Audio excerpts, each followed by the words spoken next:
30 मार्च को जब एक तरफ पूरा देश रामनवमी के उत्सव में झूम रहा था, तो वहीं दूसरी तरफ देश के कई राज्य हिंसा की चपेट में आ रहे थे।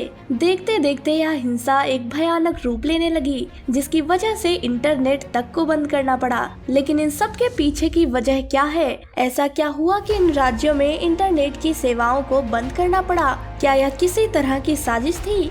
आज के इस वीडियो में हम इन्हीं सारी बातों पर चर्चा करेंगे, तो इस वीडियो को अंत तक जरूर देखिएगा। वीडियो शुरू करने से पहले अगर आप चैनल पर पहली बार आए हैं तो इसे सब्सक्राइब करें और बेल आइकन भी प्रेस कर दें। 30 मार्च को पूरे देश भर के कई राज्यों में तनावपूर्ण स्थिति देखने को मिली, जिसमें बिहार, पश्चिम बंगाल, महाराष्ट्र, गुजरात, यूपी, हरियाणा और तेलंगाना जैसे बड़े बड़े राज्य हिंसा की चपेट में आ गए हैं। लेकिन इनमें सबसे ज्यादा बुरे हालात संभाजी नगर, वडोदरा, हावड़ा, सोनीपत, सासाराम और बिहार शरीफ में देखने को मिले। मामला इतना गंभीर हो चुका था कि कई इलाकों में इंटरनेट सेवाओं को बंद करना पड़ा, तो कहीं धारा 144 लागू कर दी गई। और यह सब तब हुआ जब रामनवमी की शोभा यात्रा निकाली जा रही थी। इसी दौरान उपद्रवी वहां आ पहुँचे और लोगों पर पत्थरबाजी करने लगे। देखते देखते यह एक हिंसा का रूप लेने लगी, जिसमें दोनों दलों के लोग आपस में भिड़ गए।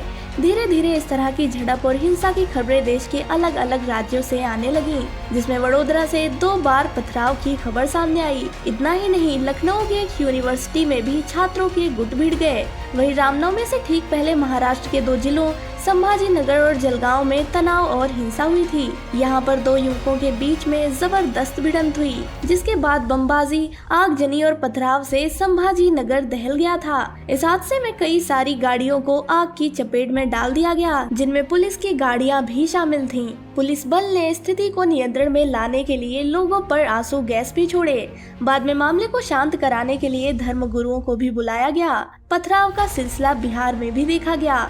नालंदा, बिहार शरीफ में जब शोभा यात्रा निकाली जा रही थी, तब यहाँ 2 समुदाय के लोगों के बीच झड़प हो गई।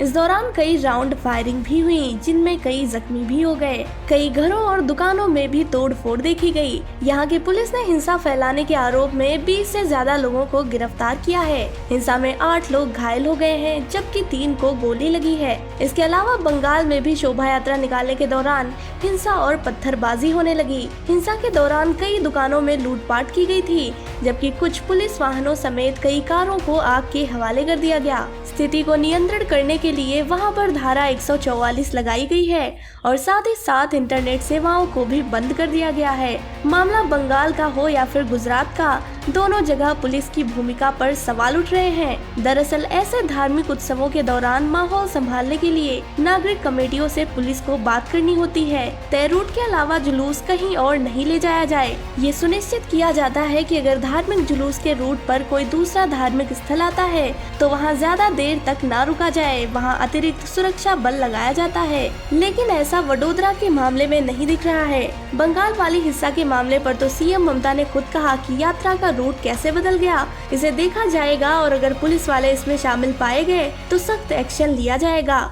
ऐसा पहली बार नहीं हुआ है कि जब किसी त्योहार के दिन इस प्रकार की हिंसा हुई हो। उपद्रवियों को कैसे न कैसे अशांति फैलानी ही होती है, जिसके लिए वह इन्हीं त्योहारों को अपना शिकार बनाते हैं। आपको इन हिंसाओं के पीछे क्या वजह लगती है, इसके बारे में कमेंट करके जरूर बताएं। आपके लिए और भी अपडेट हम अपने चैनल पर अपलोड करते रहेंगे, जिसके लिए आप हमारे चैनल को सब्सक्राइब करके बेल आइकन को प्रेस कर दें।